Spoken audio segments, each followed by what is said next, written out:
My name is Devin Graves. And I'm Cody Bright. Today, May 13th, 2011, we are at the Cambridge Meadows Regional Library to interview Susan Belyea. Our hopes are that you enjoy listening to our interview.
Anthony Flower built a small 1.5-story frame house with a fieldstone cellar on the shores of Washamak Lake about 1818.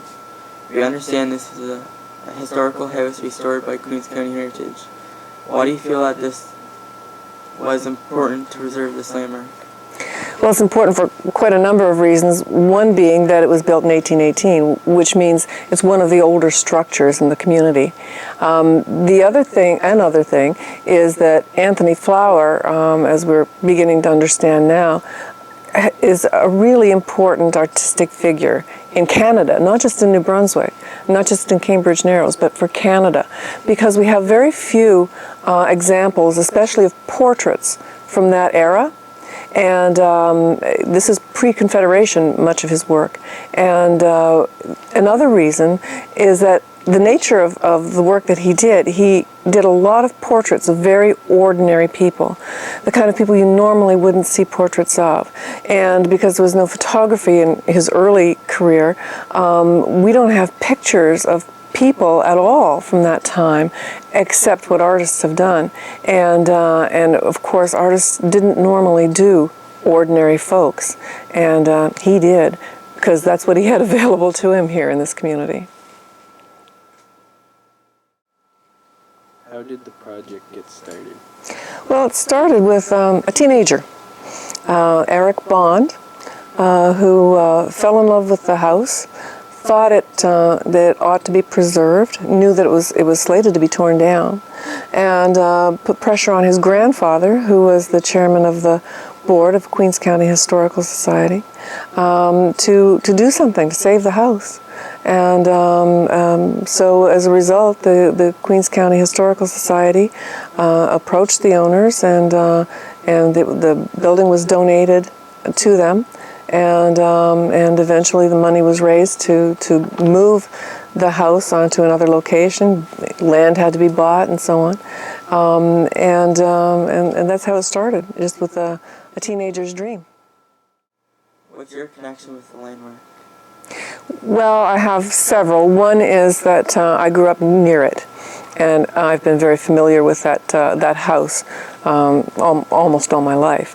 Another thing is that I was on the board of directors of the Queens County Historical Society, and I was really interested in getting the project going. Because it's in Cambridge Narrows, I grew up here.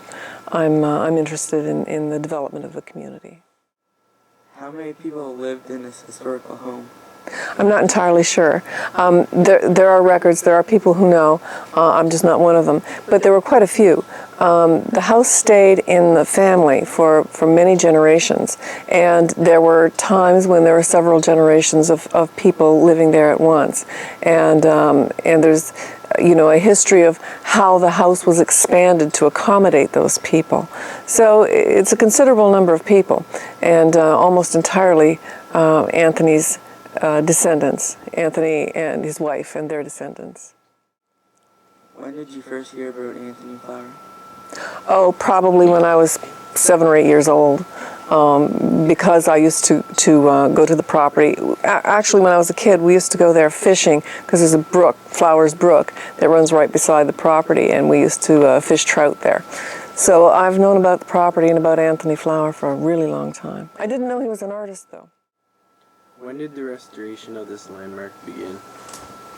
Well, the restoration began, I suppose, around 2000. I'm not entirely sure.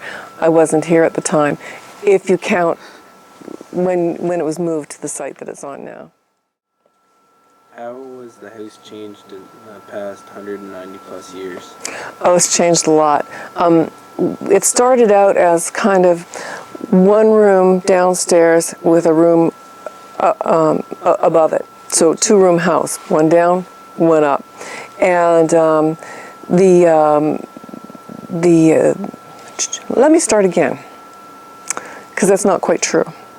It was 2 rooms downstairs. There was a kitchen that was very small, and it was heated with a fireplace. That was the cooking stove, an open fireplace. And then there was like a dining room attached to that. And then there was the upstairs, what do we call it? The kitchen chamber, which is the room above the kitchen. And that would be the bedroom, the only bedroom. Years later, the wall between the kitchen and the dining room was removed because the fireplace was replaced with a wood-burning kitchen stove, and that made the room too narrow. So they had to take out that wall. So that made one large room. Also, at the back of the house, they added a pantry and another small room. Okay, so it made the house kind of a salt box shape. Later on, a parlor was added on the other end of the house, and above that parlor, 2 bedrooms. So that gave the house 3 bedrooms. Later on, yet another bedroom was added at the back of the house. I think they called it Martha's bedroom. It was to accommodate a member of the family named Martha. So the house eventually had 4 bedrooms then, 1 downstairs, 3 upstairs, counting the kitchen chamber, and it had a parlor, and which is now the gallery, and a dining room.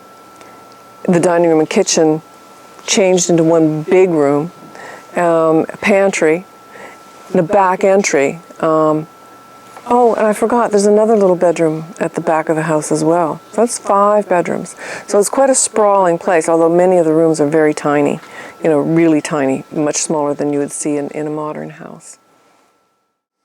Can you tell me about Anthony Flower's paintings? Yeah.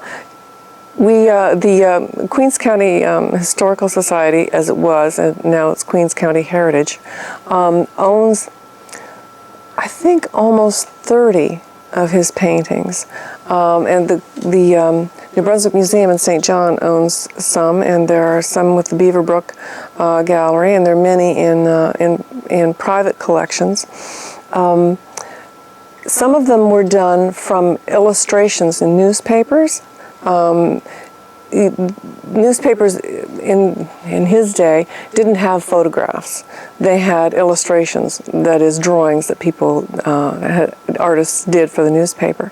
And he would make paintings from those illustrations. He also did some paintings of local landscape, and he did portraits. He did a lot of portraits of just the people who lived in the neighborhood, and visiting ministers and that sort of thing. So we have a lot of portraits of many of our ancestors from this area.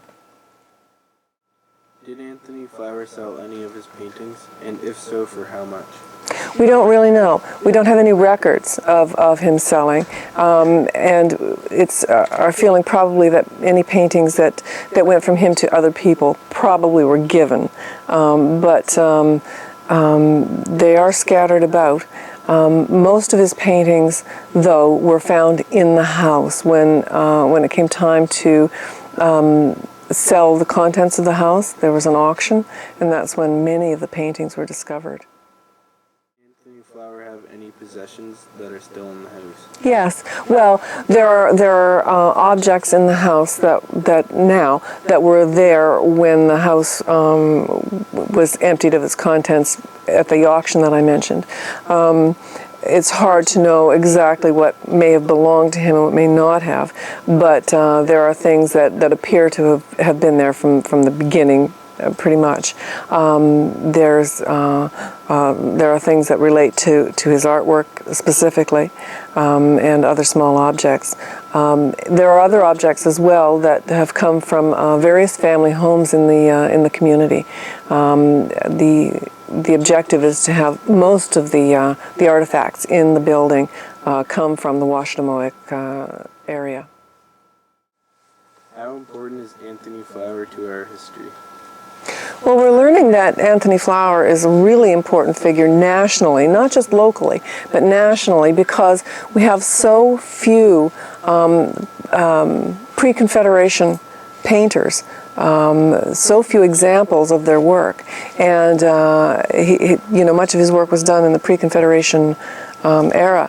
Also, the nature of his work is that it's portraiture, and that's really important, as I said before. It's really important as a local figure. It puts Cambridge Narrows on the map.